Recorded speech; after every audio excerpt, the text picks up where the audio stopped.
2 लाख से ज्यादा टीचरों की नौकरी खतरे में है। अगर उन्हें अपनी नौकरी बचानी है तो उन्हें अब एक परीक्षा पास करनी होगी। ये फैसला सुप्रीम कोर्ट की तरफ से लिया गया। 1992 में प्राइमरी स्कूल के एक शिक्षक की मौत हो जाती है। उनके बेटे को मृतक आश्रित पर नौकरी मिली। 20 साल का बेटा 12वीं पास था। उस वक्त शिक्षक बनने के लिए 12वीं पास ही मिनिमम डिमांड थी। अब सुप्रीम कोर्ट का फैसला आया कि सभी सरकारी शिक्षकों को 2 साल में टीचर एलिजिबिलिटी टेस्ट यानी TET पास करना होगा। अगर 2 साल में पास नहीं कर पाते तो नौकरी से बाहर कर दिया जाएगा। अब वो शिक्षक जिन्हें पिता की मृत्यु के बाद पिता की नौकरी मिली, वो 12वीं पास करने के बाद अब जाके वो 53 साल के हो चुके हैं और उन्होंने अब तक ग्रेजुएशन नहीं किया। बिना ग्रेजुएशन TET परीक्षा नहीं दी जा सकती। ऐसे में वो दुविधा में है कि क्या किया जाए, क्योंकि ग्रेजुएशन पूरी करने अगर बैठेंगे तो ग्रेजुएशन से पहले तो वो रिटायर ही हो जाएंगे। फिर TET एग्जाम देकर पास करना ना करना उनके किसी काम का नहीं है। इन्हीं की तरह यूपी में हजारों शिक्षक हैं जो उस वक्त भर्ती हुए जब भर्ती में न्यूनतम डिग्री 12वीं पास थी। बाद में ग्रेजुएशन हुई, फिर BTC यानी बिना ग्रेजुएशन केवल ट्रेनिंग पर शिक्षा पद देना तय हुआ।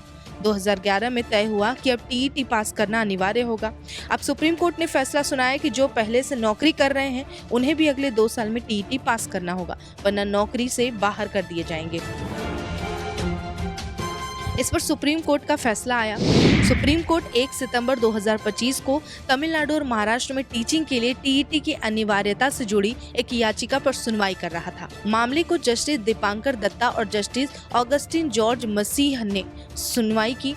इसके बाद उन्होंने फैसला दिया कि जिन टीचर्स की नौकरी को 5 साल से ज्यादा बचे हैं उन्हें टीचर्स एलिजिबिलिटी टेस्ट क्वालिफाई करना जरूरी होगा। अगर ऐसा नहीं किया तो उन्हें इस्तीफा देना होगा या फिर कंपलसरी रिटायरमेंट लेना होगा।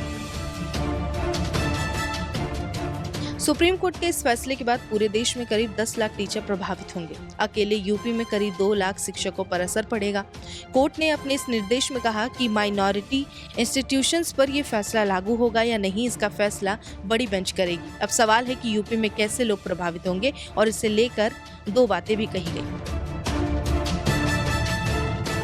यूपी SSSC PET 2025 परीक्षा का पहला दिन शनिवार को पूरा हुआ। पहले दिन करीब 9 लाख अभ्यर्थियों ने परीक्षा दी। ये परीक्षा 2 दिन चलने वाली है, यानी कि सितंबर 2025 को बचे हुए अभ्यर्थी यूपी के PET एग्जाम में बैठे। इस परीक्षा में 25 लाख से ज्यादा उम्मीदवार शामिल हुए। इसी को देखते हुए यूपी सरकार ने कई इंतजाम किए। पहले दिन यानी 6 सितंबर 2025 को परीक्षा 2 पालियों में आयोजित की गई, सुबह 10 बजे से दोपहर 12 बजे तक और दोपहर 3 बजे से शाम के 5 बजे तक। वहीं 7 सितंबर यानी रविवार के दिन भी यही समय रहा। यूपी SSSC PET 2025 की परीक्षा का आज दूसरा दिन रविवार को है। शनिवार को परीक्षा का पहला दिन था और 3 लाख से अधिक परीक्षार्थियों ने पहले दिन परीक्षा छोड़ दी, यानी 23.79% एग्जामिनर्स एब्सेंट थे। पहले दिन खत्म हुई परीक्षा में यूपी SSSC के फेज रिकॉग्निशन के AI सॉफ्टवेयर से पहली पाली में 7 और दूसरी पाली में 7 सॉल्वर भी पकड़े गए। सभी दूसरे की जगह परीक्षा देने पहुंचे थे। मामले में पुलिस जांच कर रही है। वहीं रविवार देर शाम को मऊ स्टेशन पर पहुंचे अभ्यर्थियों ने जमकर हंगामा किया। इस दौरान RPF और GRP पुलिस ने लाठी फटकार कर अभ्यर्थी को कंट्रोल किया।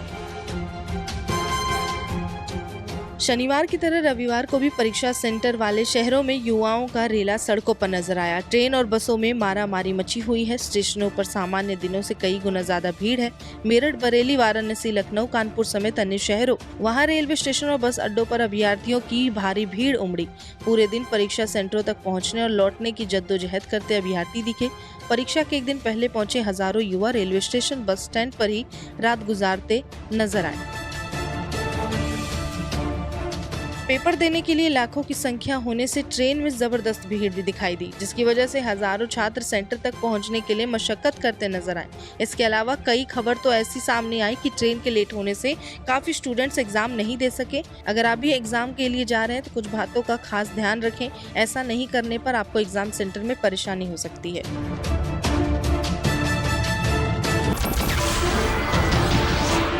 नमस्कार, मैं हूं मानक गुप्ता। अगर आपको हमारा ये वीडियो पसंद आया हो तो इसे लाइक और शेयर जरूर करें और हाँ, हमें सब्सक्राइब और फॉलो करना ना भूलें ताकि आप देश और दुनिया की कोई खबर मिस ना करें। तो जुड़े रहिए हमारे साथ और देखते रहिए न्यूज़ 24।